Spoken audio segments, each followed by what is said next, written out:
Hello there and welcome to the HashPower Academy. This is your place to learn anything to do with Bitcoin and in the context of today's video, the wider digital asset space. And yeah, the topic of today's video really focuses on the crash that just most recently happened. Bitcoin barely dipped 11%, which probably did quite a significant chunk of the $19 billion liquidation event, shall we say. But there's also a lot of the digital asset space where some of it even crashed 99%. A lot of it was about 30% in drop. And that just goes to show that there's a lack of liquidity in everything else. I'm sorry, I have to say it, but most people should only be touching Bitcoin because everything else is startups, low liquidity, and market makers will pull that liquidity at the first sign of danger. And what tends to happen every single crash is you've got exchanges, market makers, global events like tariffs, and then people. And guess who gets the short end of the stick? It's people. And leveraged positions and all the access to stupid leverage such as 100x is just not worth the risk.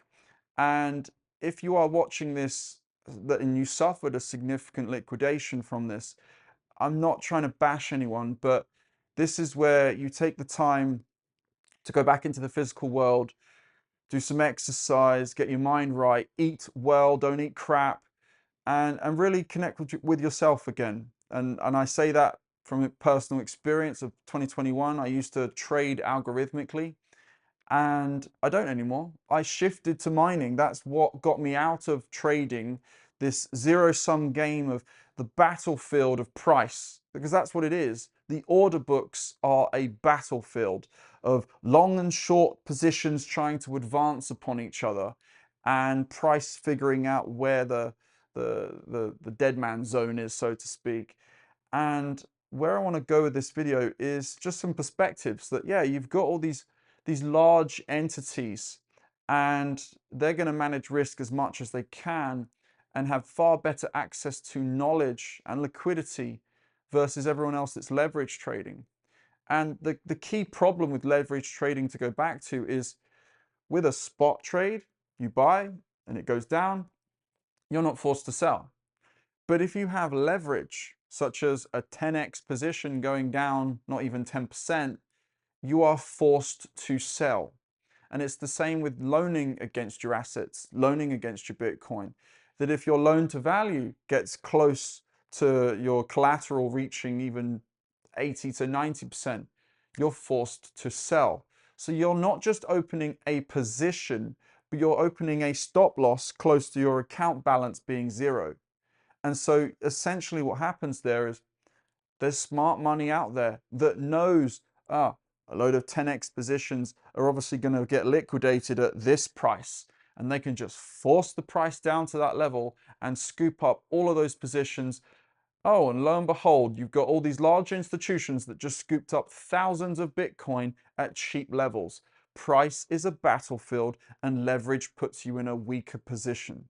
That yes, it's dollar cost average, produce an income out in the physical world instead of trying to trade digitally.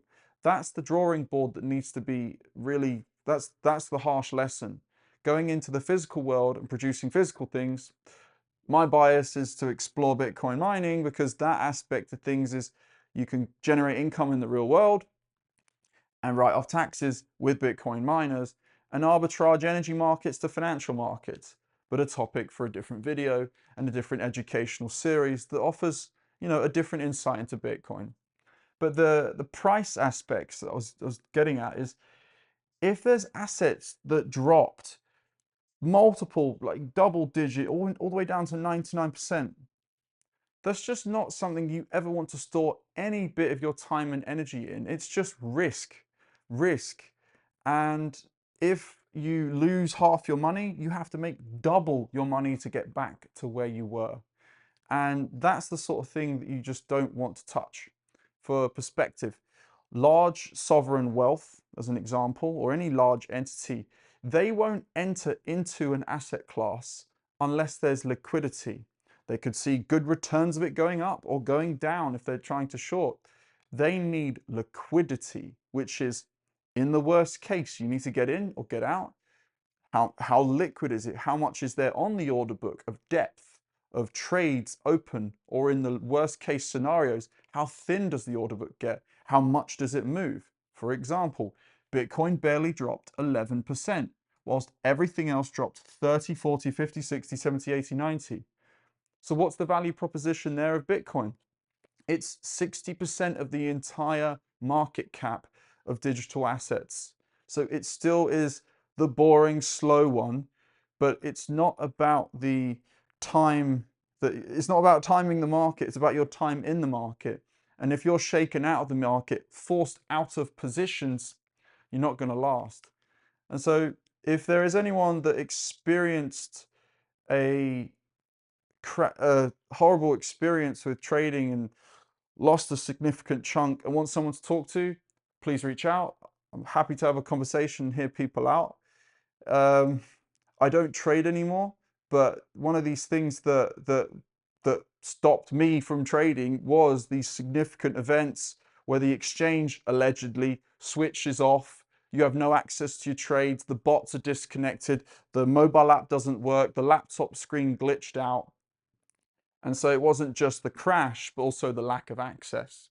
That's a serious problem as well, which is the joke about other exchanges never seeming to work at the most critical moments. So it's, again, we're people caught in the middle of market makers that will constantly manage risk with liquidity, large global events like Trump's tariffs, and the exchanges themselves. They'll dust their hands. They'll have legal departments sending out offer documents saying, hey, just accept this payment back and you'll never be able to sue us again. So be careful about how you speak to exchanges about your losses and check the terms and conditions. And then the other side of that is, yeah, market makers, they're going to see where all these prices are and shake people out of positions and scoop it up on the cheap for the big boys. So you got to look after yourself. Leverage is a danger. Never ever open leveraged positions that are going to make you lose more than 1 to 2% of the position, so you can always recover. Whew. Thank you for listening. I hope you enjoyed, and I will see you in the next video. Goodbye.